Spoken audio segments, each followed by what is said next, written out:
I want to first call attention to the excellent job the media has done to inform us of John Lewis.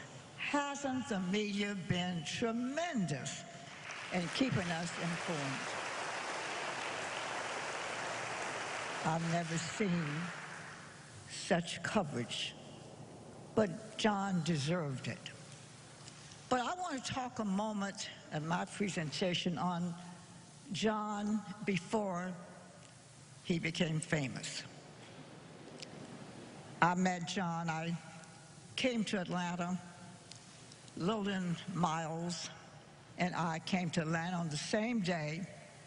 She came to work at the university, Atlanta University, and I came to work for Martin Luther King Jr.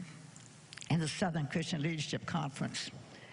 And that's when I met John.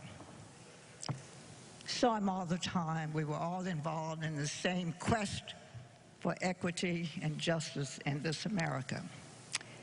And I got a chance to see him all the time. And I admired his fervor and all of his tenacity. And Lillian was single. And so I decided that Lillian needed a good man, not just the bums who were approaching her. She was highly intellectual, well-traveled, well-educated, and I wanted her to have someone who really would appreciate her skills and her talent. So I looked around and decided that I liked John. But Lillian didn't like John particularly.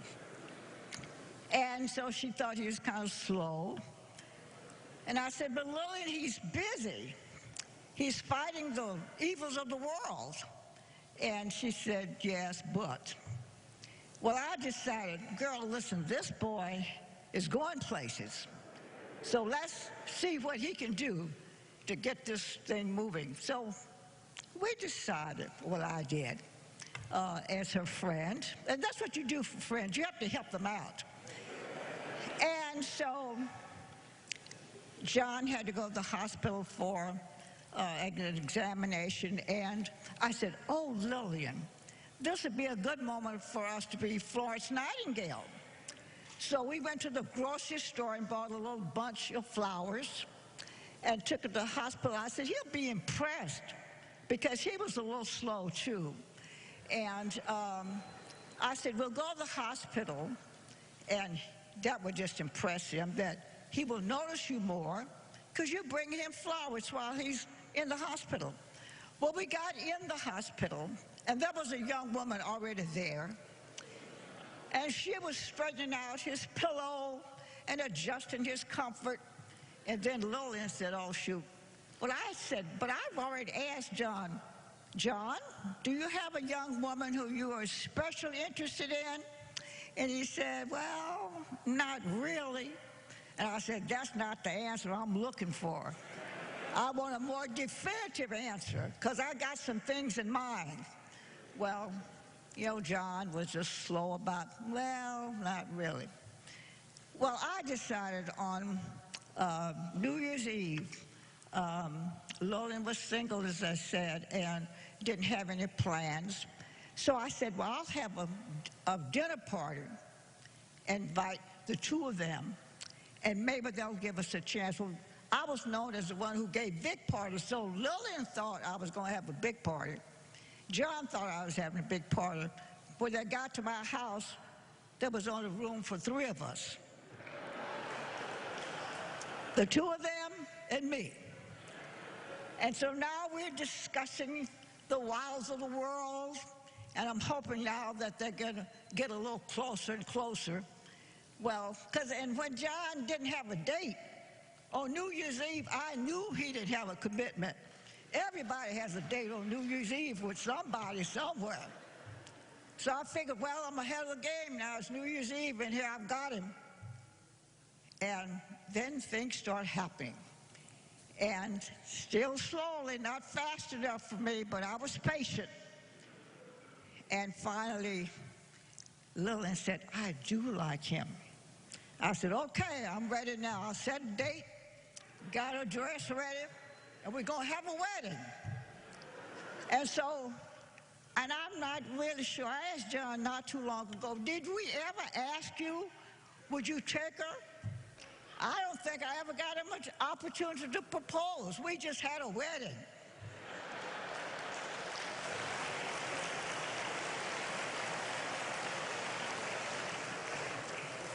And so now, it looks like things are going to be okay. So we had a big wedding. I did all the planning because Lillian was still slow. And I did all the planning and had the big wedding. All the family came, so we had a wedding. Now, things were doing okay. And she said, you know, but I don't like the idea of that girl. Looks like she had, you know, some designs on John. I said, honey, don't run away from competition. We can handle competition. We'll get rid of that girl so fast she won't know what happened to her. And we did. And they got married. Well, I want you to know they were very happy. But when she found out, now Lillian, as I said, well-traveled, well-educated, but she absolutely didn't like politics. Sorry, people, she didn't like politics. But when John expressed an interest, Lillian got in there and became his strongest supporter. I mean, she did everything to make his successes work for him, and they did. Well, then John Miles came along, and he was the cutest little boy. And then she said, they gave me the honor of being his godmother. And I said, oh, that's nice, and I've heard of godmothers, but what does godmother do? What am I supposed to do? And she said, well, if something happens to me and John, we want you to take care of him. I said, we got to feed him? Because John Miles could eat as a kid. And I said, got to feed him every day? And they said, yes. And then spank him when he acts up. Well, I agreed to that. But John Miles, do you mind? Just stand up, John Miles. Stand up. That's John Miles now.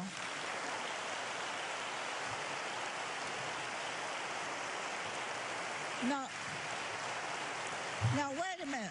Take a good look at John Miles. I'm 4'11", and they tell me almost 90 years old. And there he is. And I'm supposed to spank him when he doesn't do right. Now, when I walk up to John Miles to give him a spanking, I got to get permission from him. Can I spank you? Because he's pretty big now. But I loved John Miles then, and I love John Miles now. And I will take care of you and spank you whether you like it or not. Okay.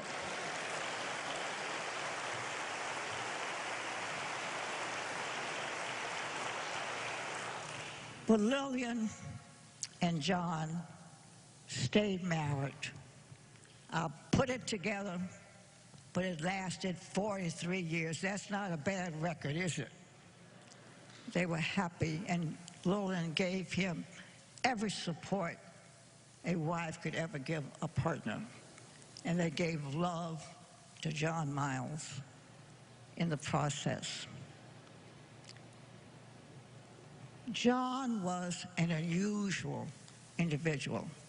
Ambassador Young is sitting over here, and we all loved him all the time. His sincerity was apparent. He worked hard, and he said that he wasn't going to stop. And I don't need to tell you anything about John. All of you knew him. All of you know his fervor and his commitment to equity and the love he had for everybody. And I want us to look at the John we thought we knew the John who convinced us we knew the real man because he was constant. But I asked him one time, John, what in the world is bad trouble? I said, when I was a young girl, my sister and I, we were courting. Every time we'd go out on a date, my mother said, okay, have a good time, but don't get in no trouble. Well, we didn't know nothing else except trouble was not good. But John said, the good trouble is when your mother says, don't get in trouble, find a way to right the wrongs of our society. And he did a pretty decent job of that.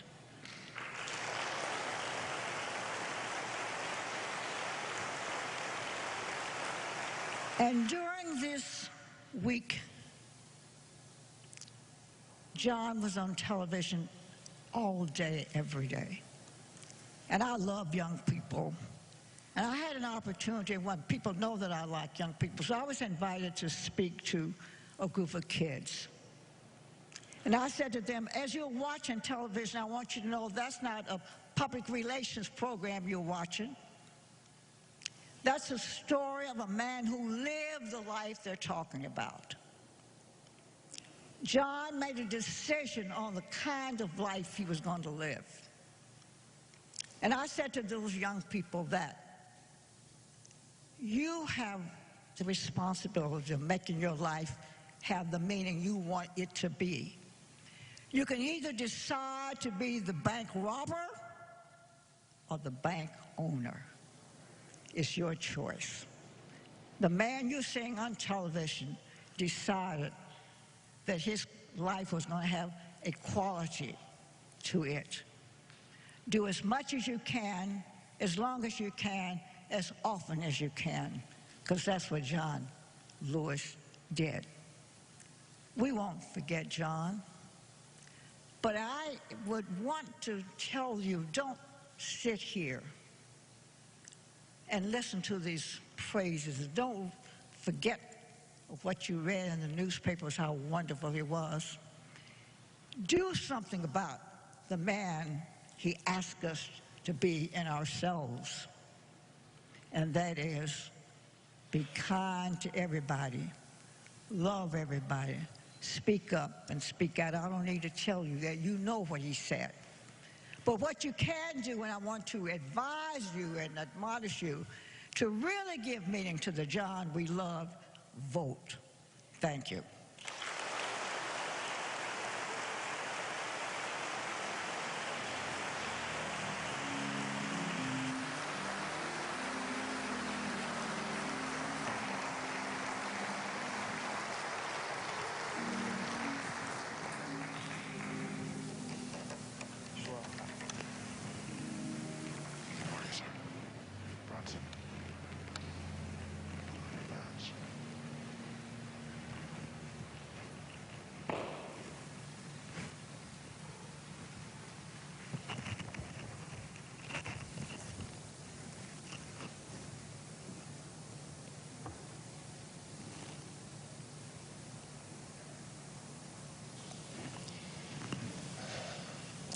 To John Miles,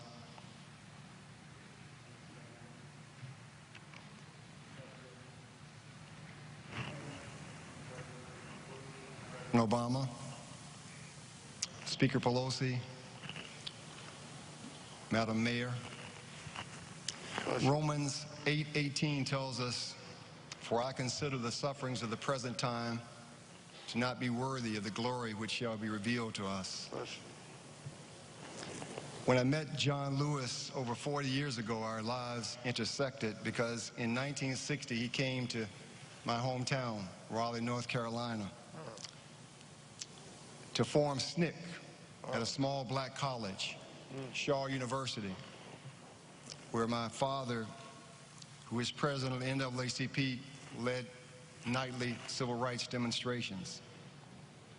Again, in 1963, our lives intersected because my father returned from the March on Washington, and he began raving about a speaker, young John Lewis, who had electrified the crowd.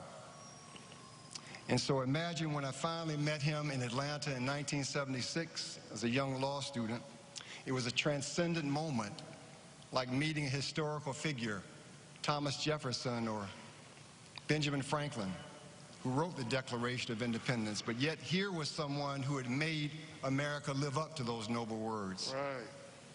Along with Dr. King and Reverend Abernathy and Andy Young and Joseph Lowry and C.T. Vivian, another lion who we lost on the same day as John Lewis. John had an incorruptible integrity and an ideological purity which was like a halo. Somehow this extended to everyone who was in his orbit, myself included. And that's the reason the nation has paused from pandemic and protests and politics to bid him farewell today. Virtually every news organization has hailed John as a civil rights hero. But John was a women's rights hero, a gay rights hero, a senior rights hero, a workers' hero, an immigrant rights hero. John wasn't on the right side of history. History was on the right side of John Lewis.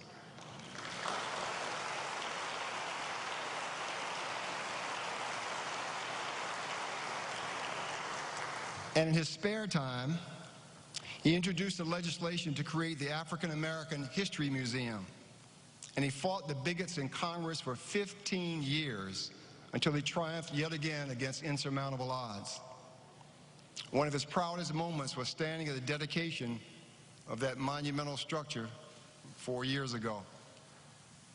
And for those who wondered if perhaps his time had passed, with his body ravaged with cancer, so frail and fragile that he yielded to a cane, in what he surely knew would be his last public appearance, he summoned the strength to walk to the middle of Black Lives Plaza in Washington, D.C., to express his solidarity and support for the young protesters who have begun to change America, as John Lewis did as a young man.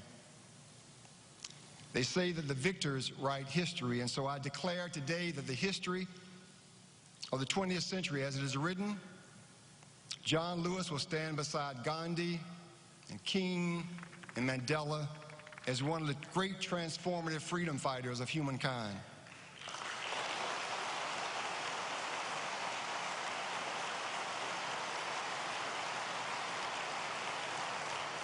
And while the nation mourns a great leader, I will miss the dear, loving, and loyal friend who allowed me the extraordinary privilege to walk along beside a living saint, St. Louis.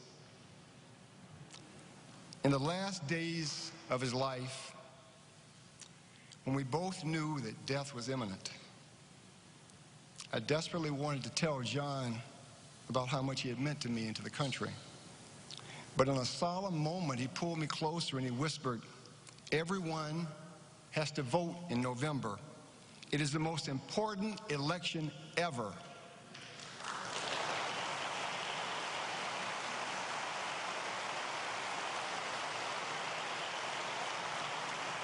And I promised him that with every fiber in my body, I would tell everyone, if you truly want to honor this humble hero, make sure that you vote.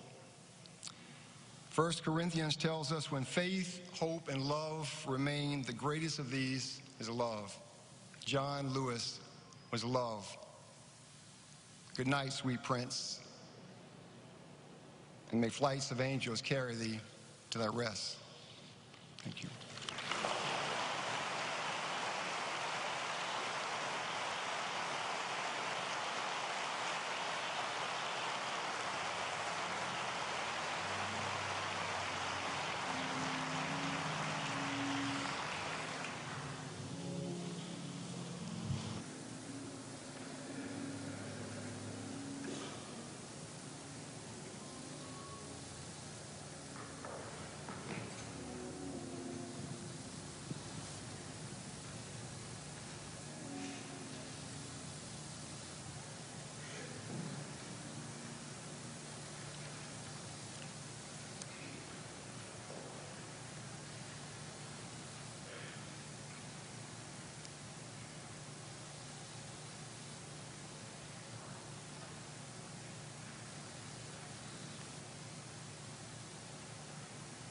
Good afternoon. I have on two masks because I have Mr. Lewis's voice in my head, and he would say, be particular. My name is Jamila Thompson, and on the behalf of the staff, I would like to thank John Miles and the entire Lewis family for the honor and the privilege of sharing the Congressman and Mrs. Lewis, who was his partner in life and in public service with generations of the staff for the last 33 years in the celebration of his life and his legacy. The Congressman would want me to tell you, as I look at you today in his favorite color, that you look good, you look fresh, you look clean, you look beautiful. Thank you. We are honored to serve you, and we were honored to serve him. We would also like to express our sincere and our great appreciation to the Speaker of the House of Representatives, the Majority Leader, the Majority Whip, the Clerk of the House of Representatives, the Office of Employee Assistance, the Congressional Black Caucus, and all of your amazing staff for your patience and your guidance during this very difficult time. People always ask us, what was it like to work for Congressman Lewis? What was he like up close? What was he like in real life? And it is too difficult to explain, so our answer was always the same. He's just as you may imagine, but better, and that no day was ever the same. What you know about the Congressman is true. He was a gentleman. He was truly of the people and a peaceful soul. When he came into the office every single day, he would greet every staffer, every fellow, every intern with a good morning, sir, a good morning, ma'am. He would end every request, every successful speech, every successful bill, every hearing, every markup with, thank you, young brother. Thank you, sister. Thank you, my child, or my dear. As staff, we felt it was our duty to create and maintain a space where the Congressman could be completely and wholly himself. In college, we often say that there's the freshman 15 that you gain a little bit around. Well, in our office, there was the John Lewis 20, because he and Michael would bring in lunch and far, far too often dessert, because some cake or some pie or some brownie would be calling out to them in the grocery store, and they would want everyone to come together and sit down and share a meal. We were a little family, a little enclave. A lot of drama, a lot of fun, and so much love. He broke down those work barriers, and he welcomed our parents, our spouses, our children, our grandchildren, our nieces and nephews, our godchildren, and our friends into the circle, making them fall equally in awe of his greatness. Sometimes the world got a little glimpse of our nest during these impromptu gatherings, and certain videos may go viral. Well, we were like a well-oiled machine when it came to policy and casework. Although we were like that in public, he enjoyed stirring things up in the office. You might call him a little bit of an instigator. He would get us in trouble with Michael, try and corner us with questions, and stir things up. And with time, you knew not to take the bait. And you would learn to say, oh no, Congressman, you're not going to get me today. And he would laugh. I think that that's what I'm going to miss the most. I'm going to miss his laugh. And not the one that you see on television, but the one where he would be sitting back and shooting the wind, and he would throw back his head, and he would just laugh from his heart, from his belly, from his soul. So many workers are often taught to be invisible, but with Mr. Lewis, he always saw you and made you feel special and worthy. Dr. King and Rosa Parks spent time with him as a teenager, and it changed the course of his life. So I believe that he spent every waking moment paying it forward. He could be absolutely exhausted, but still take one more picture, spend one more moment, especially with young people. This meant that we were always, always, always behind schedule.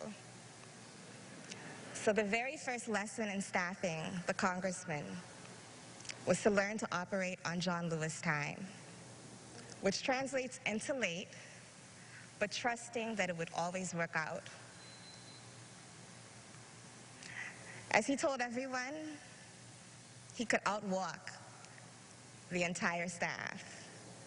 And so our duty was to keep up. When it was time to move, we did. But when it was time to be present, and the congressman needed a little bit of quiet, we would try to create that space. He would slow down to appreciate and absorb the majesty of the moment for his own mental archives.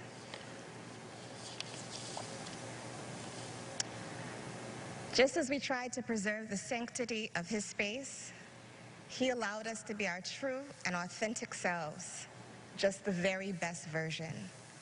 He found staff who were unique, and I think represented either a little bit of his personality or what he needed to complement it. We made our ways to Mr. Lewis through very random paths, coincidences, some strategies or others, and for believers, through divine intervention. He didn't hire based on a resume, but your energy, your being, your essence, your passion, and your potential. We were a medley group of musicians, air traffic controllers, photographers, dancers, social workers, entertainers, artists, historians, and every once in a while an actual lawyer or a political scientist.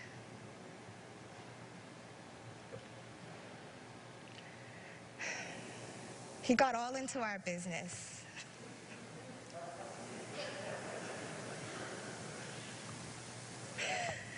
And was there in spirit or in person for the big moments. In the same way that he always took a call from Mrs. Lewis or John Miles, he let us drop everything in a family emergency. And generations of children have fond memories of hanging out in his office as their parents worked nearby. He let us be ourselves, especially when it came to civic participation. He let us organize, protest, testify, and always, always, always vote. We tried to absorb his energy and his lessons. To my knowledge, 3 staff served him for over 20 years.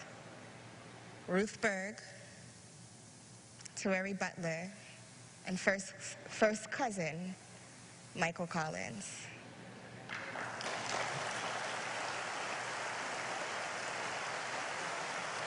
May you please stand.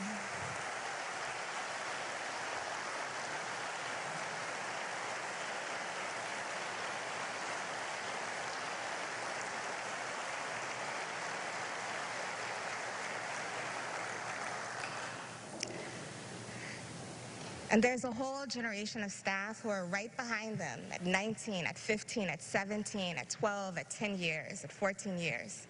Ruth Riley, Brenda Jones, Jared McKinley, Rochelle O'Neill. And then there are the staffers who could never really leave, like Linda Chastain and Jacob Gillison, whom he kept pulling back in as friends and confidants. Although some of you and some people moved on, you couldn't really, because his spirit was in you forever. His voice is always in our head. Be kind, be mindful, be particular. Make it plain, make it simple, make it sing.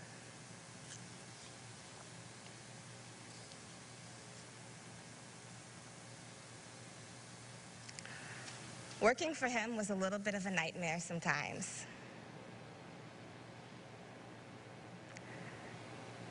Because as no matter how hard we worked, he always worked harder.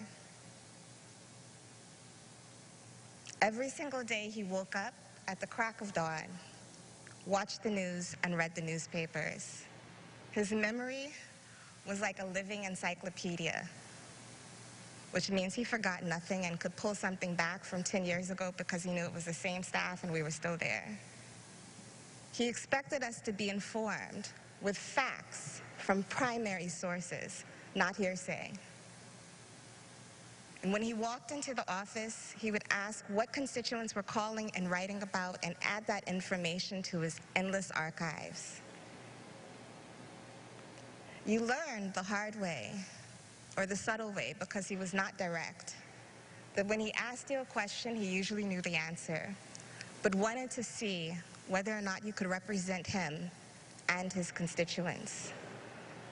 When preparing for a big vote or a big speech, he would drop a subtle hint. Have you read this poem, this speech, a book, some scripture? Do you remember this painting? And then he would say, let's come back and talk about it later on.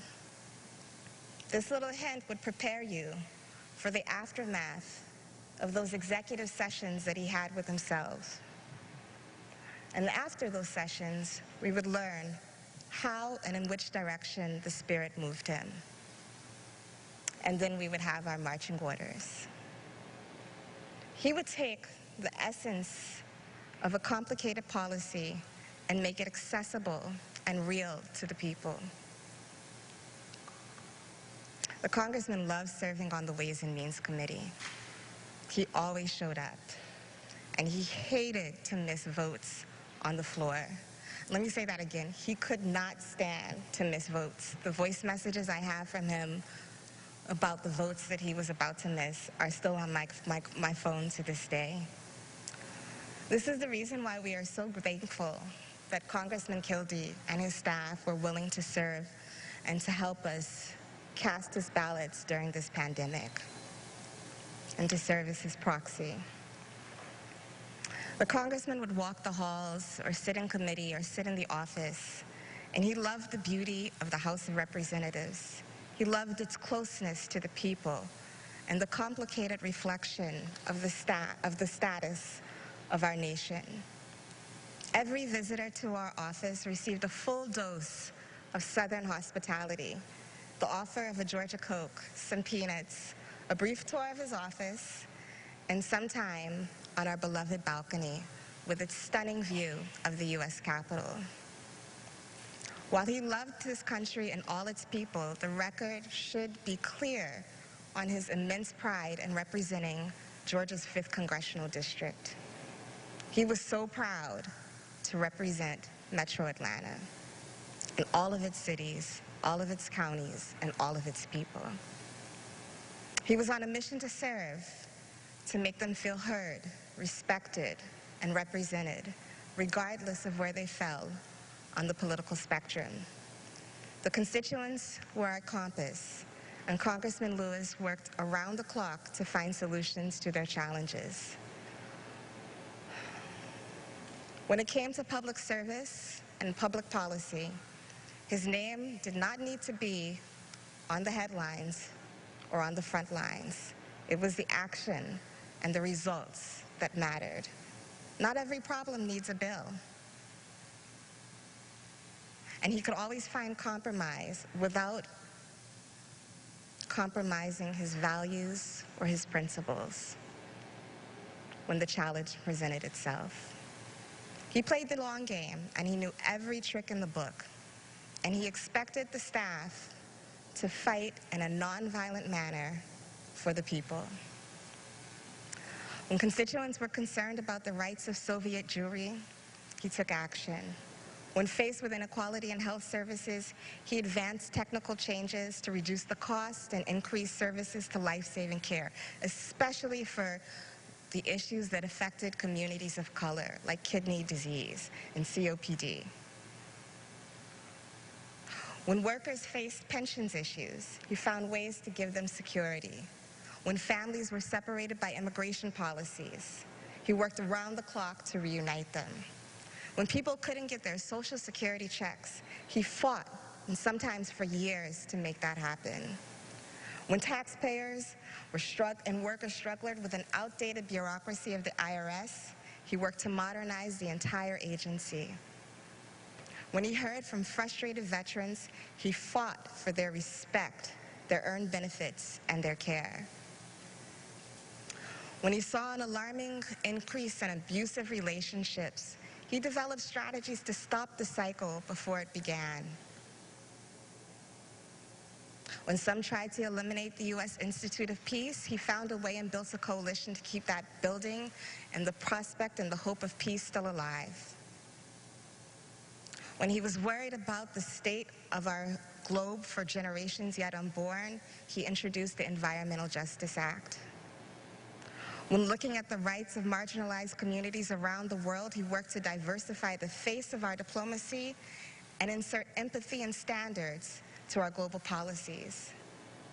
And when people complained about immovable lines to vote, he co-wrote the Voter Empowerment Act. The list is too long to recognize his legislative and policy successes and the impact that he has on people across the nation and around the world. So I ask you, as we sit in this historic space, and as you drive through Metro Atlanta and you feel and you see the greatness of his legacy, historic preservation and civic education, I ask that you hold that in your heart and your soul and your spirit.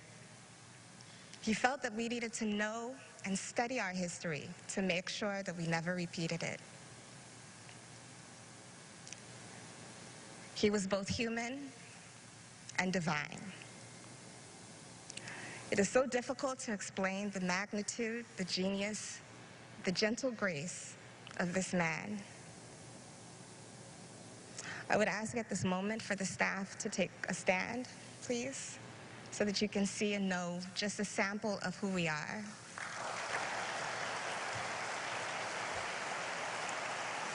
Former staff,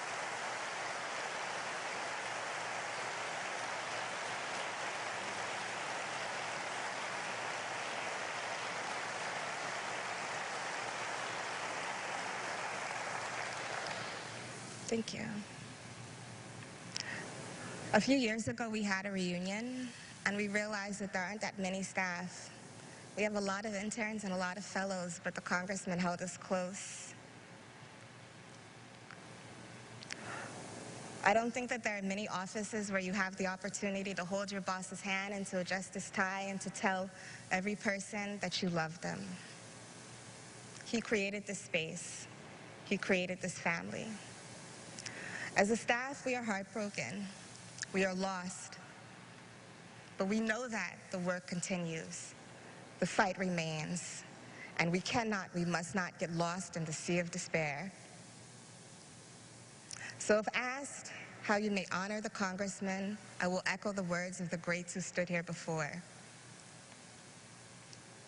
You can make sure that his work, his sacrifice, his message lives on, and that there are actions that every person can do regardless of their age or their station in life. Be kind, be mindful, recognize the dignity and the worth of every human being. Be the best version of yourself. Be informed, stay engaged, even though the work is hard. And if you are of age and eligible, for the love of God, please vote. Thank you.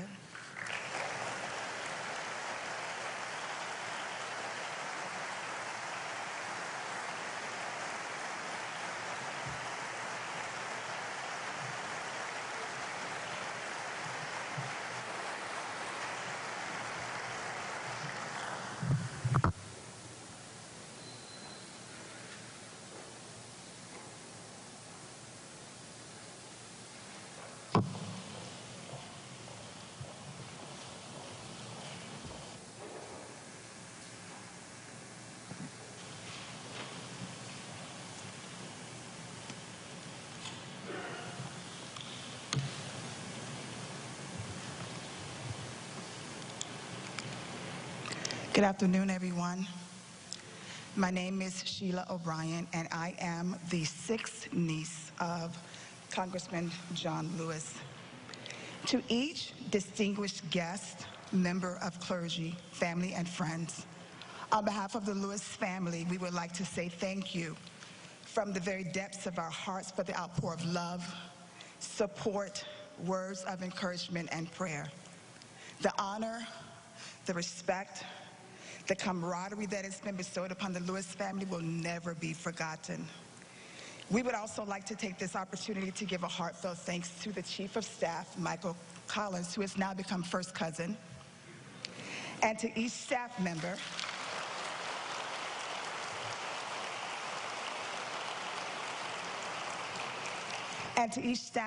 that has worked tirelessly with and for Congressman Lewis, especially during this time. Words are not enough to express how grateful we are for all that you have done, especially for our cousin John Miles.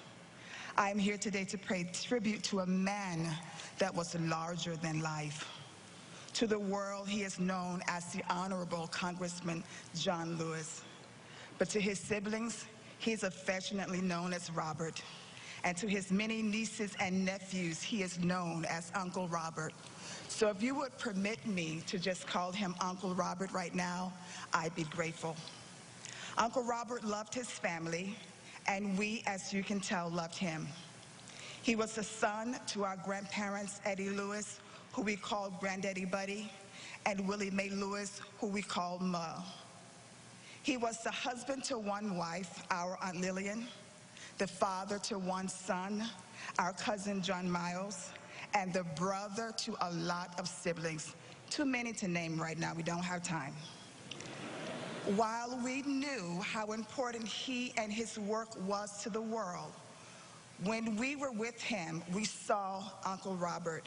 We saw the man that enjoyed spending time with his family, reminiscing about days gone by, catching up on family dynamics, enjoying a good meal, sharing laughter and love. We, like the world, knew the John Robert Lewis that personified hope, courage, bravery, and sheer humanitarianism. As we all know, before he was chosen to Congress, yes, I say chosen, because the Word of God tells me that many are called, but few are chosen. His first call was to that of the civil rights movement.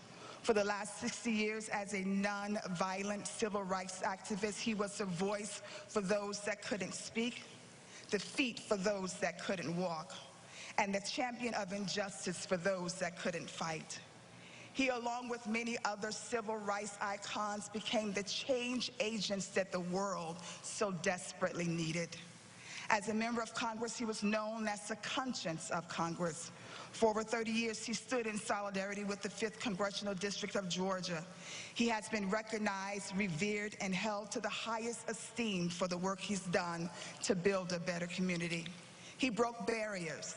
He tore down walls. He defied stereotypes and refused to be moved from his stance on injustice, liberty, and freedom. He made time for everyone and was always picture ready. He did not miss an opportunity for a photo op or to just take a few moments to talk to his constituents or to those that revered him. His love was contagious, and it could be felt each time you were in his presence. Over the last several days, listening to the numerous accomplishments, some of which he labored for years over, it is evident why his life is being celebrated at this magnitude. He truly made an impact, not just on America, but on the world. So today we celebrate the life of Congressman John Lewis, our Uncle Robert, the man who labored, the man who talked, the man who walked, fought, knelt, sat, held hands with both blacks and whites, bled, lifted his voice, bent his knees, and was willing to give up his life for a righteous cause. Let's continue this celebration of life by taking up the baton that he has now laid down and endeavor to get into trouble, good trouble, necessary trouble. Let's not give up. Let's not give in. Let's never give out. Let's keep the faith, keep our eyes on the prize. Rest in power, Uncle Robert. May your legacy live on and never die. We believe you have heard the words from my Heavenly Father. Well done, thou good and faithful servant. Well done. And I say to all of us, weeping may endure for a night, but joy comes in the morning. Guess what? It's morning time.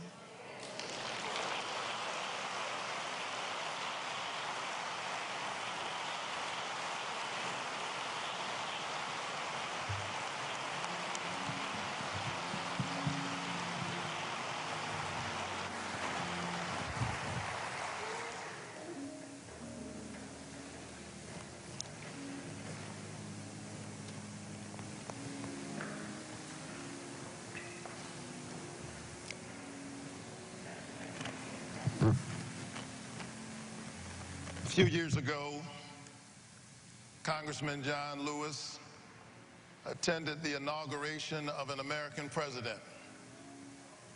And although he had seen many presidents, he made a beeline to this president and asked him to sign his program. He signed the program in this way: "Because of you, John, it's my esteemed honor to welcome back to the Ebenezer pulpit the 44th President of the United States of America, Barack Obama. But before he comes, Jennifer Holliday will come once again. Take my hand, precious Lord. Lead me on."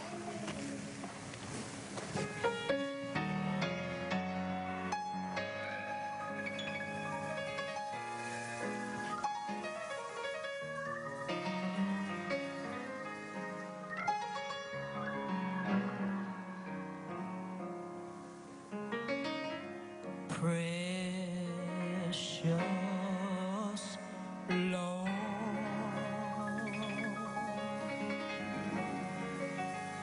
take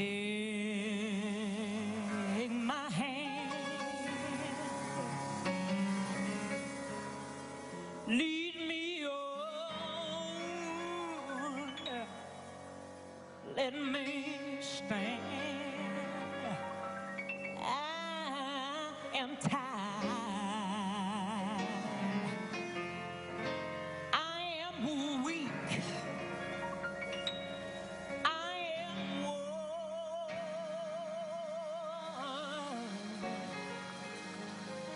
through the storm,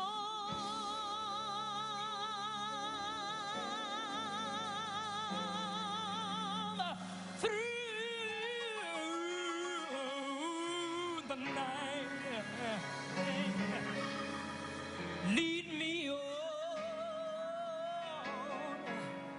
to the light. Take my hand, precious Lord, and lead me on home.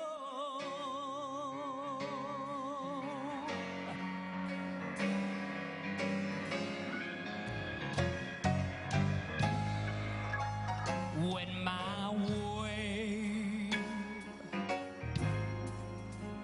grows drear, precious Lord,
when the darkness appears and the night draws near and the day has passed and gone. Oh, and the river,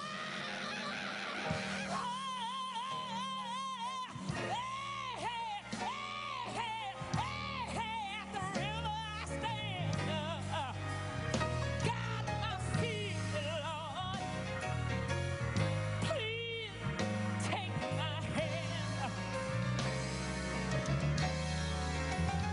Take my hand, precious Lord, and lead me home. Hey, hey, oh Lord, we need you right now. We need you right now. We got a world that's in sorrow. We don't know what's gonna happen tomorrow.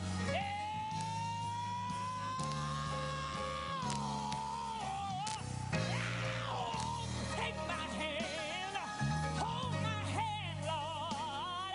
Guide my feet, Lord. We don't know which way to go. Yeah, yeah. Hold us in your, hold us in your, hold us in your unchanging hand. We need you, Lord. Hey, we need you, Lord. Yes, we do. Yes, we do. Yes, we do. Take my hand, precious Lord, and lead. Lord, we need you. Lord, we need you right now.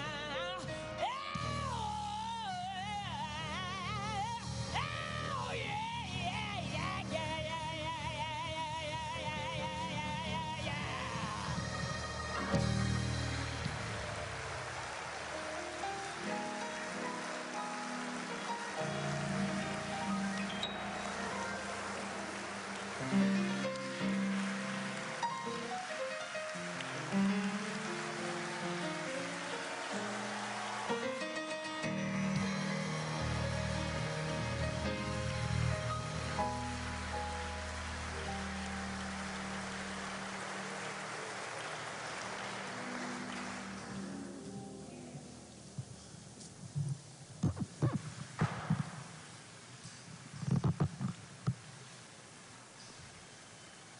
James wrote to the believers,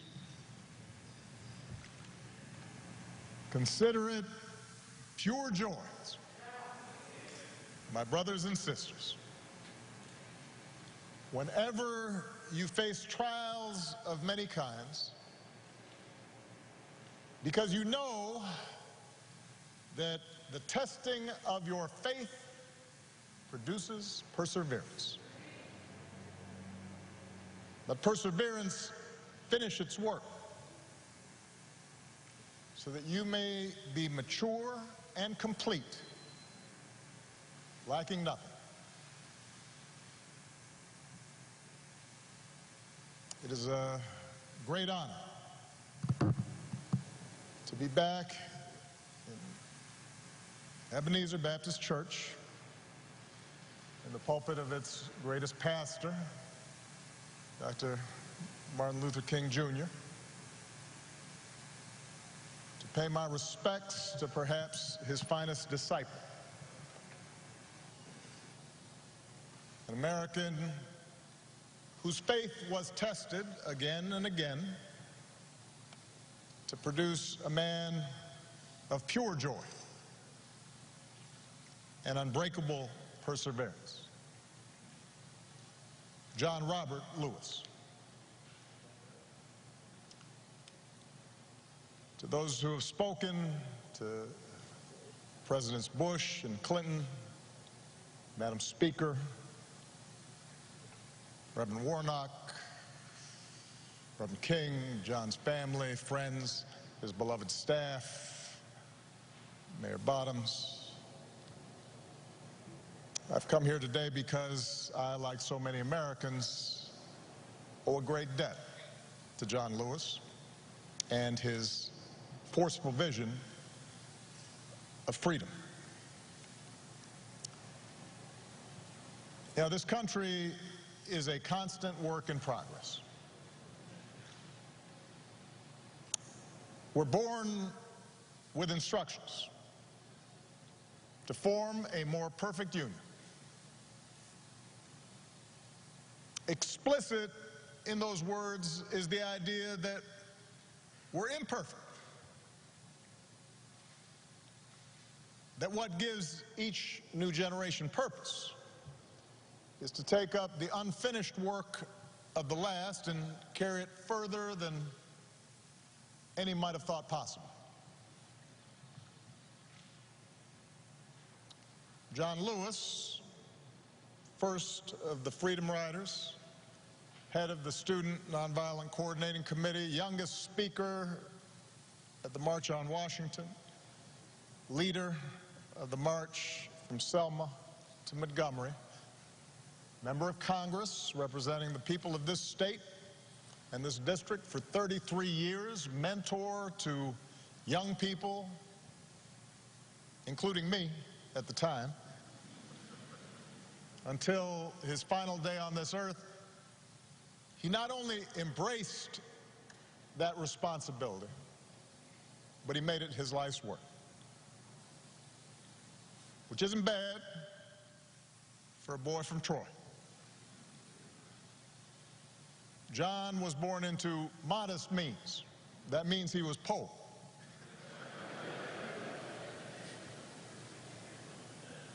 In the heart of the Jim Crow South, to parents who picked somebody else's cotton.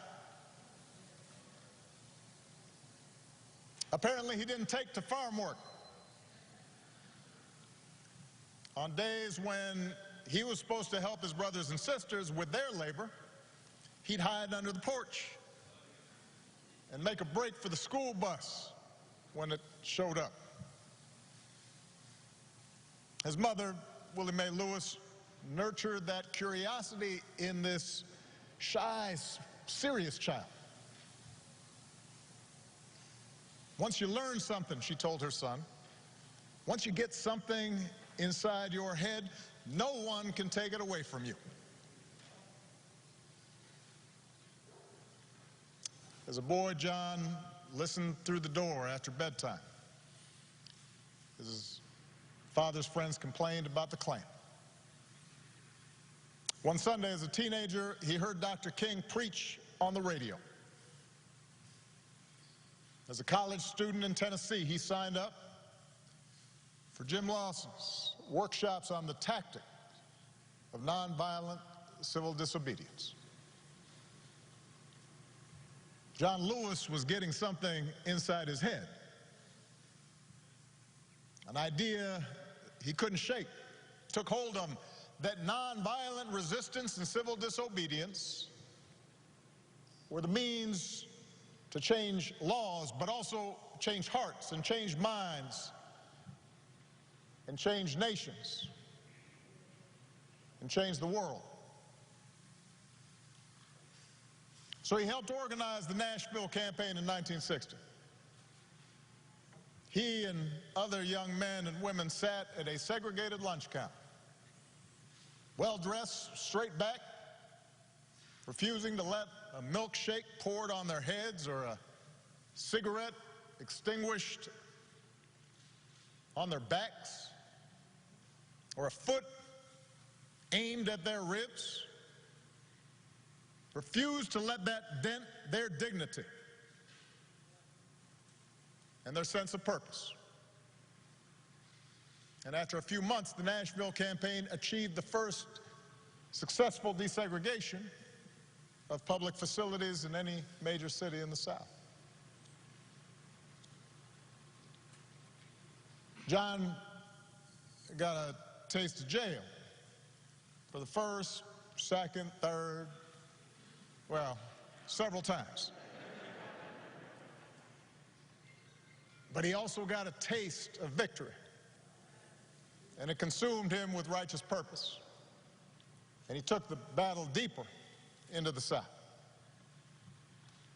And that same year, just weeks after the Supreme Court ruled that segregation of interstate bus facilities was unconstitutional, John and Bernard Lafayette bought 2 tickets, climbed aboard a Greyhound, sat up front, and refused to move.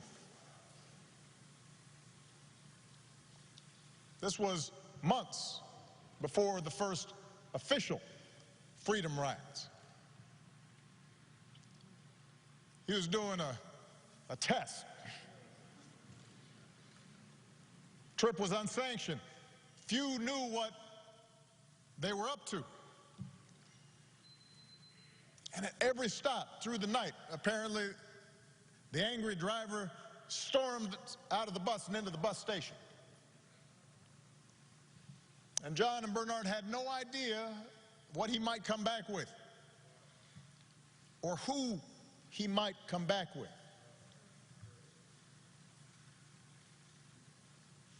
Nobody was there to protect them. There were no camera crews to record events.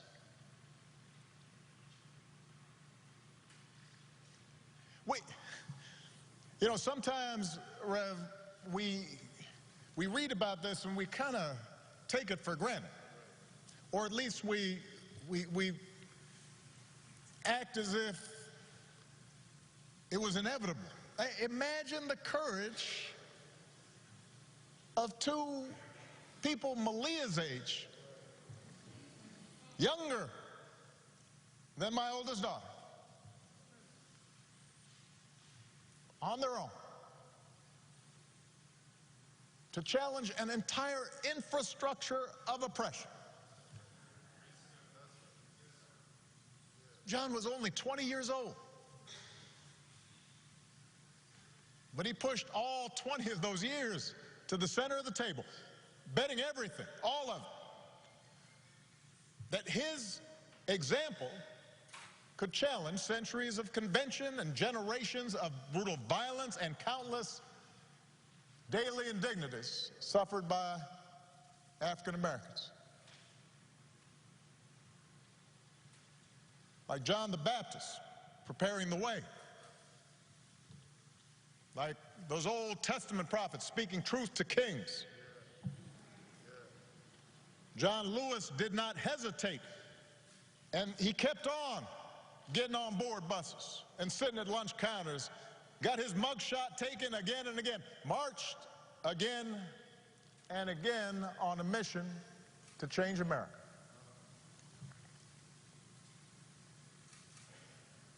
Spoke to 250,000 people at the March on Washington when he was just 23.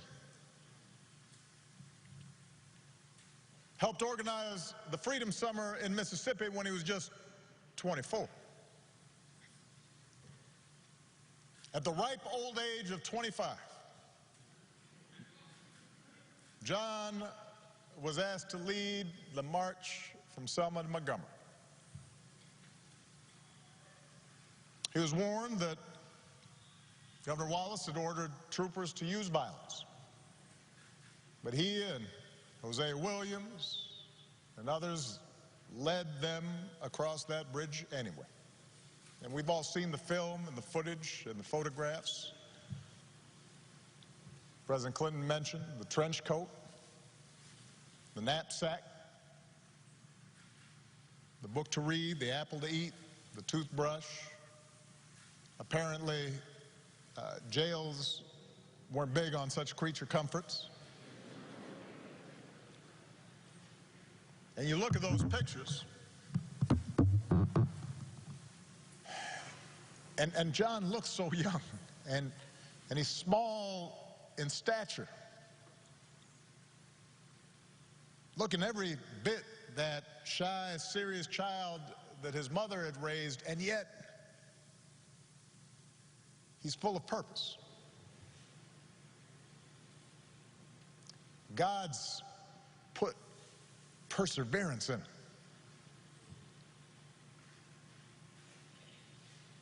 And we know what happened to the marchers that day. Their bones were cracked by billy clubs, their eyes and lungs choked with tear gas. They knelt to pray, which made their heads easier targets. And John was struck in the skull, and he thought he was going to die. Surrounded by the sight of young Americans gagging and bleeding and trampled. Victims in their own country of state-sponsored violence. And the thing is, I imagine initially that day, the troopers thought they'd won the battle.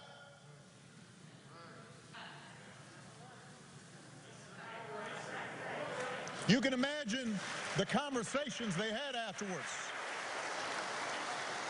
You can imagine them saying, yeah, we showed them. They figured they'd turn the protesters back over the bridge, that they'd preserved a system that denied the basic humanity of their fellow citizens. Except this time there were some cameras there. This time the world saw what happened, bore witness to black Americans who were asking for nothing more than to be treated like other Americans, who were not asking for special treatment, just equal treatment, promised to them a century before, and almost another century before that. And when John woke up and checked himself out of the hospital, he would make sure the world saw a movement that was, in the words of Scripture, hard-pressed on every side, but not crushed. Perplexed, but not in despair. Persecuted, but not abandoned. Struck down, but not destroyed.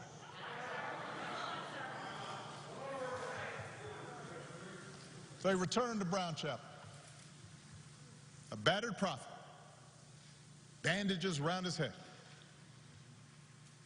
And he said, more marchers will come now. And the people came. And the troopers parted. And the marchers reached Montgomery. And their words reached the White House.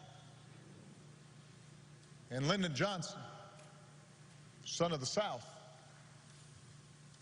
said, we shall overcome. And the Voting Rights Act was signed into law. The life of John Lewis was in so many ways exceptional. It vindicated the faith in our founding, redeemed that faith. That most American of ideas, the idea that any of us, ordinary people without rank or wealth or title or fame, can somehow point out the imperfections of this nation and come together and challenge the status quo and decide that it is in our power to remake this country that we love until it more closely aligns with our highest ideals. What a radical idea. What a revolutionary notion. This idea that any of us, ordinary people, a young kid from Troy, can stand up to the powers and principalities and say, no, this isn't right, this isn't true, this isn't just. We can do better. On the battlefield of justice, Americans like John, Americans like Reverends Lowry and C.T. Vivian, two other patriots that we lost this year, liberated all of us that many Americans came to take for granted. America was built by people like that. America was built by John Lewis's.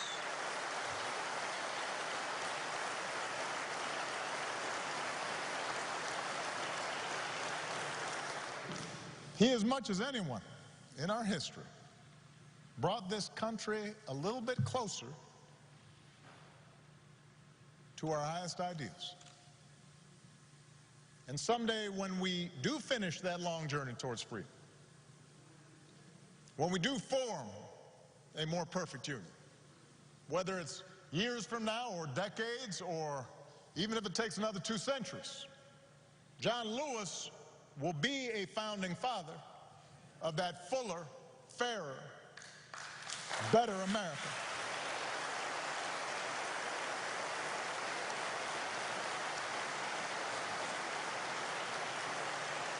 And yet, as exceptional as John was, here's the thing, John never believed that what he did was more than any citizen of this country can do. I mentioned in the statement the day John passed, the thing about John was just how gentle and humble he was.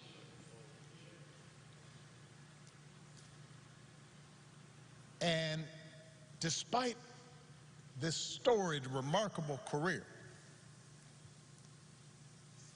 he treated everyone with kindness and respect because it was innate to him, this idea that any of us can do what he did if we're willing to persevere. He believed that in all of us there exists the capacity for great courage.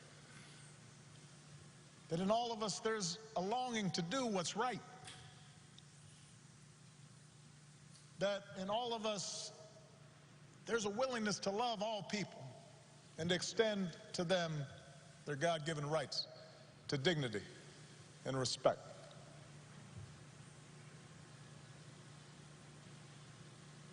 So many of us lose that sense. It's taught out of us. We start feeling as if, in fact, we can't afford to extend kindness or decency to other people. That we're better off if we're above other people and looking down on them. And so often that's encouraged in our culture. But John always said, he always saw the best in us. And he never gave up and never stopped speaking out because he saw the best in us. He believed in us even when we didn't believe in ourselves. And as a congressman, he didn't rest. He kept getting himself arrested. As an old man, he didn't sit out any fight. Sat in all night long on the floor of the United States Capitol. I know his staff was stressed.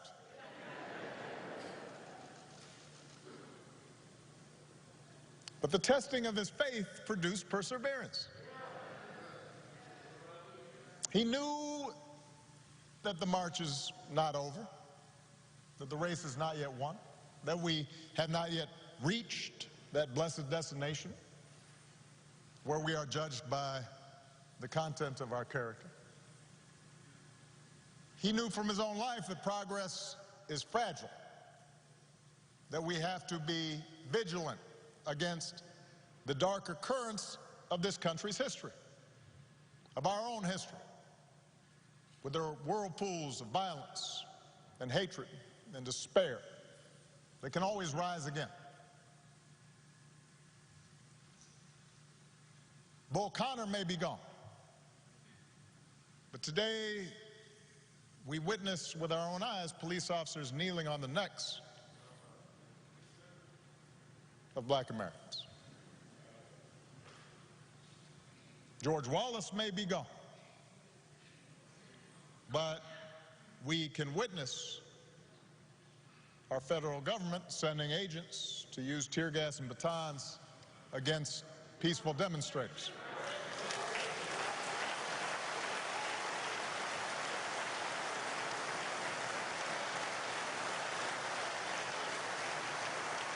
We may no longer have to guess the number of jelly beans in a jar in order to cast a ballot. But even as we sit here, there are those in power who are doing their darndest to discourage people from voting by closing polling locations and targeting minorities and students with restrictive ID laws and attacking our voting rights with surgical precision, even undermining the Postal Service in the run-up to an election that's going to be dependent on mail-in ballots so people don't get sick.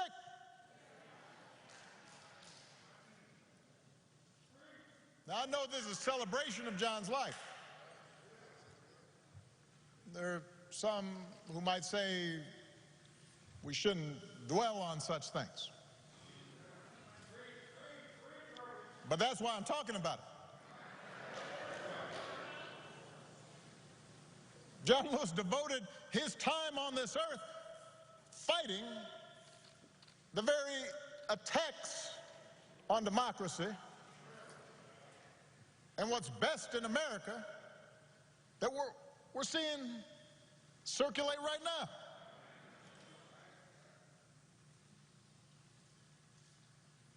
He knew that every single one of us has a God-given power, and that the fate of this democracy depends on how we use it. That democracy isn't automatic. It has to be nurtured. It has to be tended to. We have to work at it. It's hard.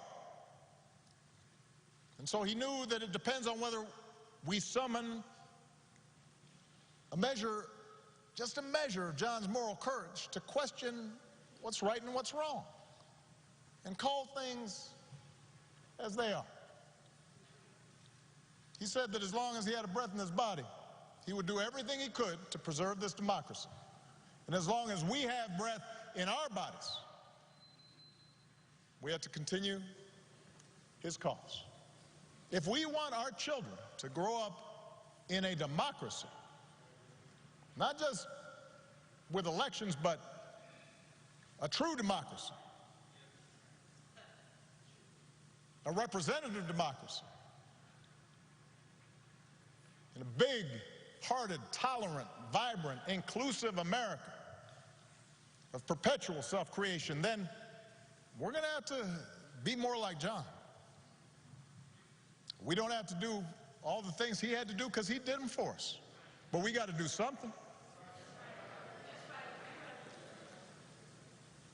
As the Lord instructed Paul, do not be afraid. Go on speaking. Do not be silent, for I am with you. And no one will attack you to harm you, for I have many in this city who are my people. It's just, everybody's got to come out and vote. We got all those people in the city, but they can't do nothing. Like John, we've got to keep getting into that good trouble. He knew that nonviolent protest is patriotic. a way to raise public awareness and put a spotlight on injustice and make the powers that be uncomfortable. Like John, we don't have to choose between protests and politics. It's not an either-or situation.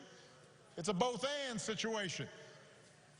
We have to engage in protests where that's effective, but we also have to translate our passion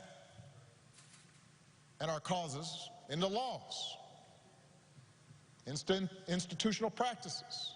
That's why John ran for Congress 34 years ago. Like John, we've got to fight even harder for the most powerful tool that we have, which is the right to vote. The Voting Rights Act is one of the crowning achievements of our democracy.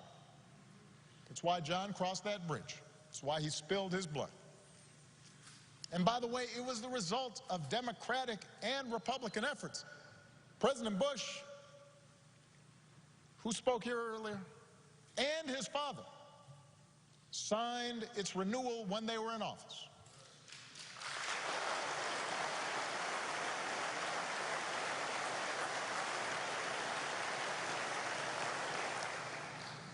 President Clinton didn't have to because it was the law when he arrived, so instead he made a law to make it easier for people to register to vote.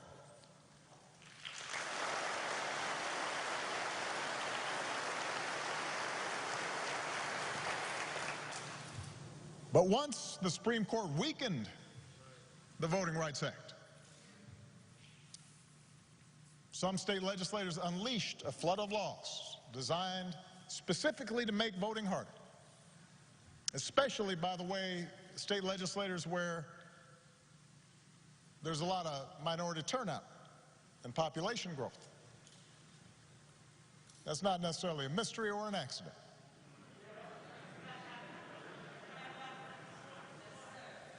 It was an attack on what John fought for. It was an attack on our democratic freedoms. And we should treat it as such.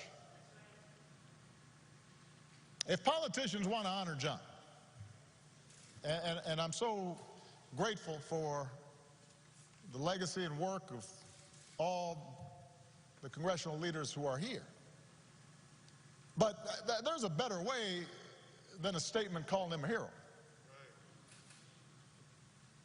You want to honor John? Let's honor him by revitalizing the law that he was willing to die for.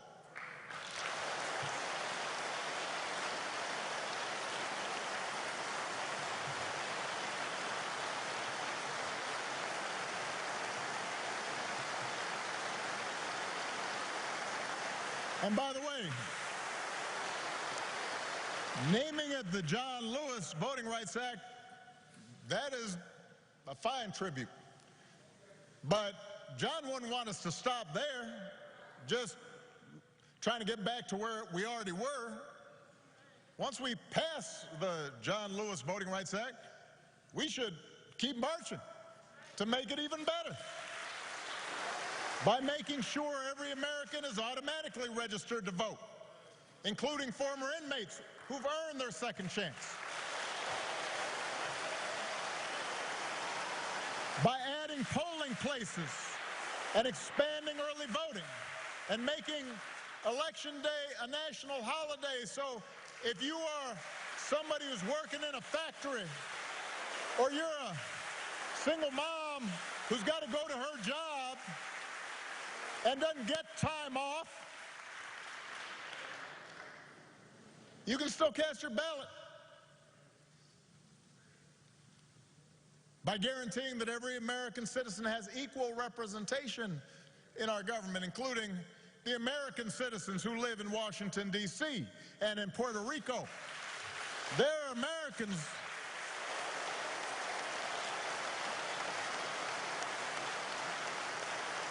By ending some of the partisan gerrymandering so that all voters have the power to choose their politicians, not the other way around. And if all this takes eliminating the filibuster, another Jim Crow relic, in order to secure the God-given rights of every American, then that's what we should do. Now, even if we do all this, even if every bogus voter suppression law is struck off the books today,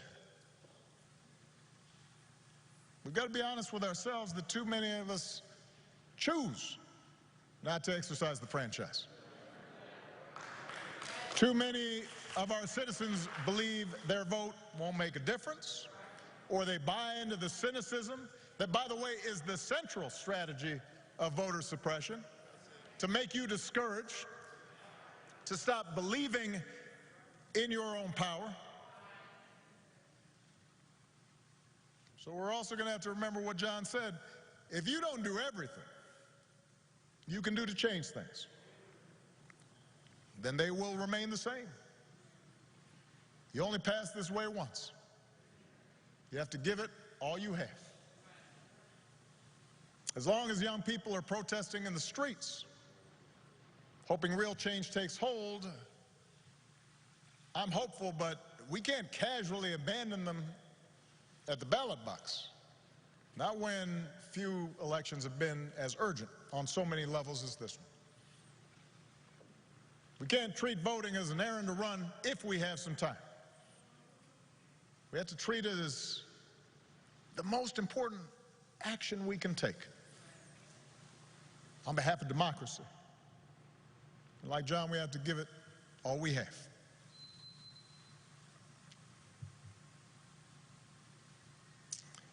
I was proud that John Lewis was a friend of mine. I met him when I was in law school. He came to speak. And I went up and I said, Mr. Lewis, you are one of my heroes.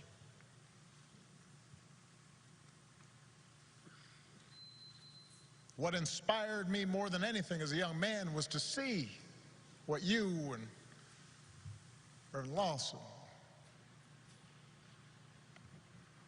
Bob Moses, and Diane Nash, and others did. And he got that kind of, aw shucks, thank you very much. Next time I saw him, I'd been elected to the United States Senate. And I told him, John, I'm here because of you.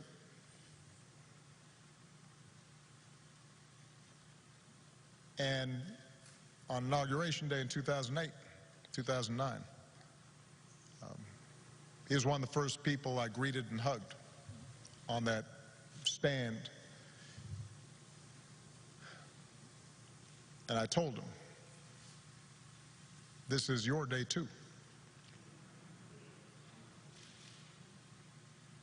He was a good and kind and gentle man. And he believed in us, even when we don't believe in ourselves. And it's fitting that the last time John and I shared a public forum was on Zoom. And I'm pretty sure neither he nor I set up the Zoom call because we didn't know how to work it. There's a virtual town hall with a gathering of young activists who had been helping to lead this summer's demonstrations in the wake of George Floyd's death. And afterwards I spoke to John privately, and he could not have been prouder to see this new generation of activists standing up for freedom and equality, a new generation that was intent on voting and protecting the right to vote. In some cases, a new generation running for political office. And I told him, all those young people, John, of every race and every religion, from every background and gender and sexual orientation, John, those are your children. They learned from your example, even if they didn't always know it. They had understood through him what American citizenship requires, even if they'd only heard about his courage through the history books. by the thousands, faceless, anonymous, relentless young people, black and white, have taken our whole nation back to those great wells of democracy which were dug deep by the founding fathers in the formulation of the Constitution and the Declaration of Independence. Dr. King said that in the 1960s, and it came true again this summer. We see it outside our windows in big cities and rural towns, in men and women, young and old, straight Americans and LGBTQ Americans, blacks who long for equal treatment, and whites who can no longer accept freedom for themselves while witnessing the subjugation of their fellow Americans.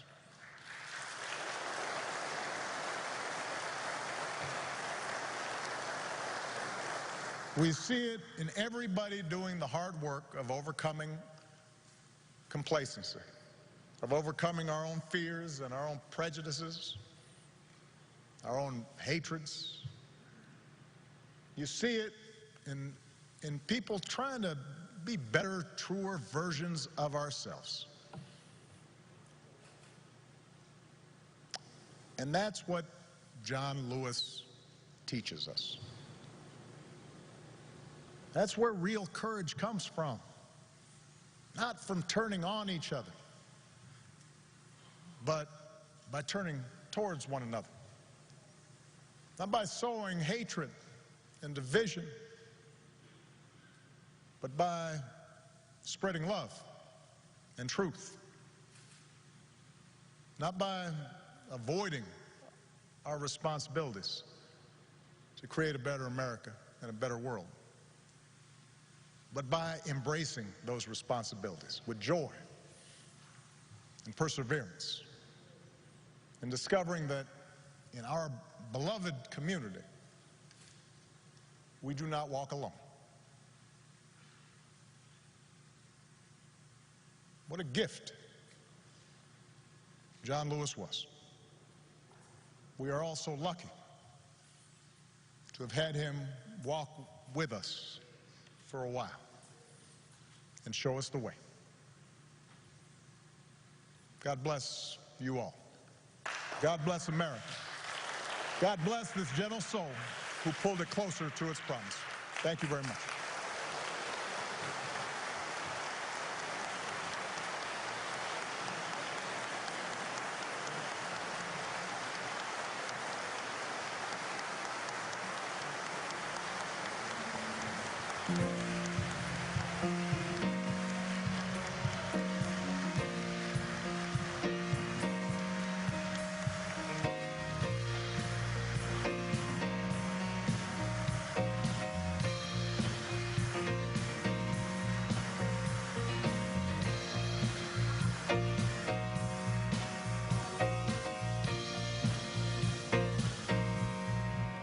Thank you so much. We are honored to be here. I would like to thank Brother Michael Collins for about a week before Congressman passed. He had called BB, and so BB and I and our sister Cece, we had opportunity to sing to him.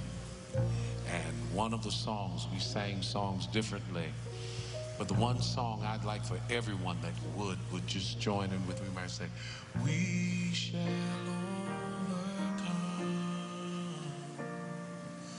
We shall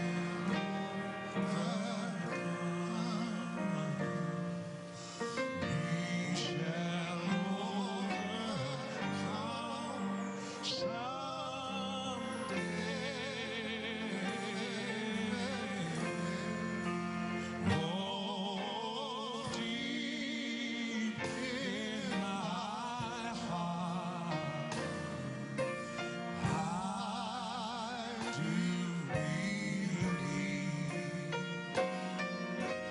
We shall overcome someday. Hearing that, I heard that he opened his eyes, because that was the song that led and was the heart of those marches. My brother BB has written another song to the memory of Uncle Robert, as she called him, because he treated us all like family. And I hope you enjoy it.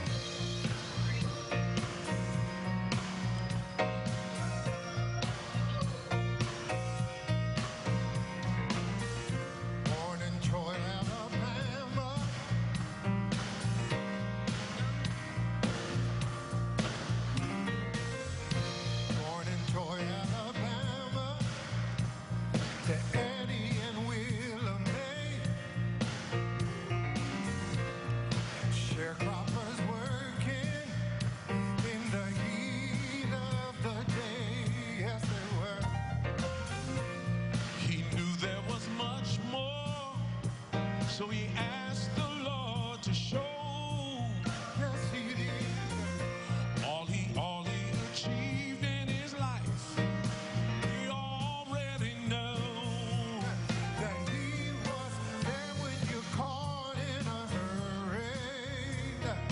Tell you the truth, don't you worry.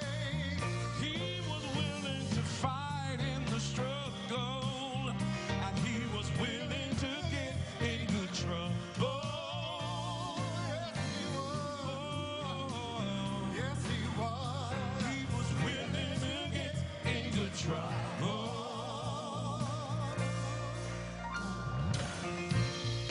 He took on the wrongs of this world, like civil and voting rights. No matter the problems he faced, he kept his eyes on the prize. And then he learned to walk by faith and believe God until the end. Yes, he did. And knew we would overcome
Let us pray.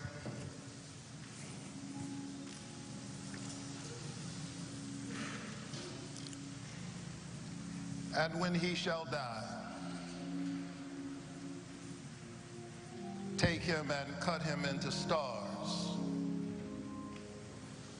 He shall make the face of heaven so fine that all the world will grow in love with night and pay no worship to the garish sun. Gracious and loving God, we commend into your safety the soul of your son, John Robert Lewis. You've seen the affidavit of his deeds. Yes, he stayed in trouble. Good trouble. Necessary trouble. He fought the good fight.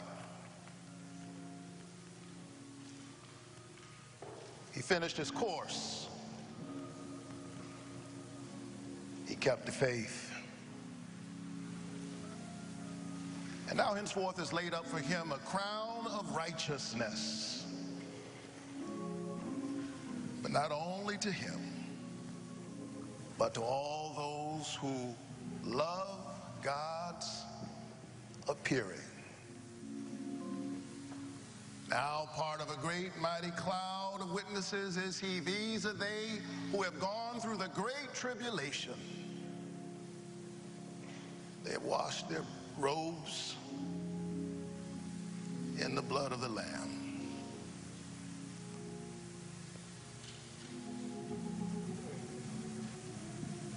The angels rejoice because he has been vindicated by history. His deeds etched into eternity,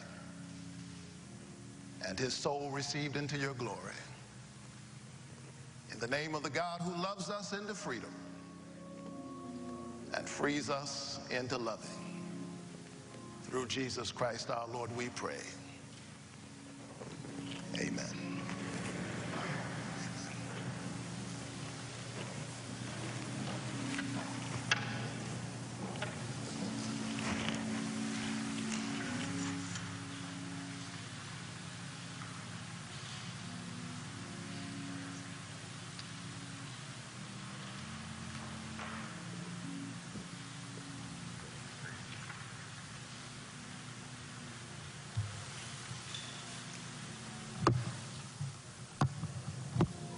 We pray that today was a memorable worship experience for all of you.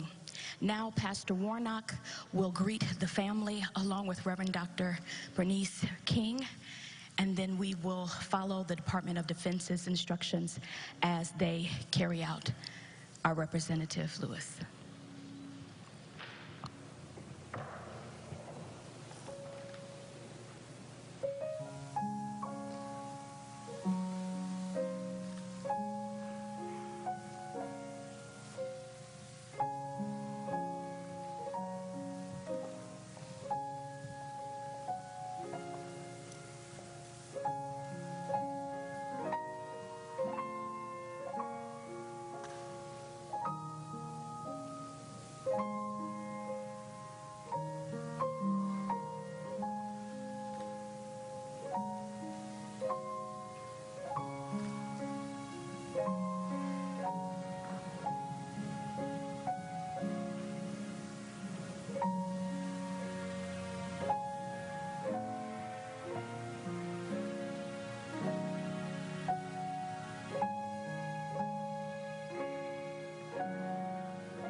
Y'all stand.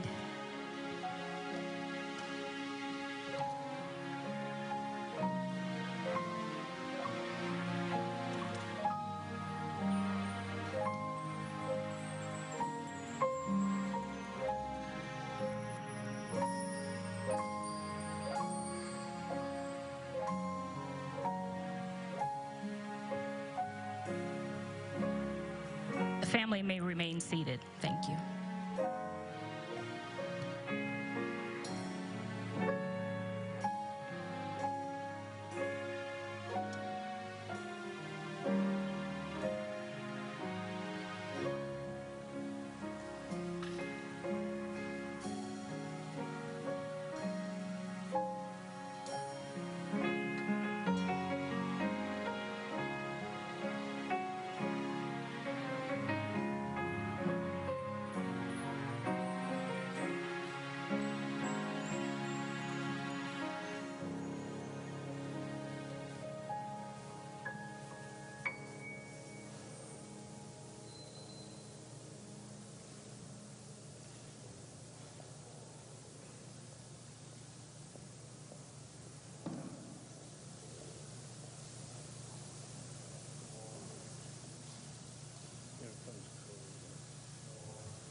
At this time, as we prepare to depart, we ask that the members of Congress, the extended family, and special invited guests join with us as we enjoy the viral video of our Honorable John Robert Lewis dancing to his favorite song by Pharrell Williams entitled Happy. This is an opportunity for all of us to enjoy this worship experience and to join in and dance with him and clap along if you feel like a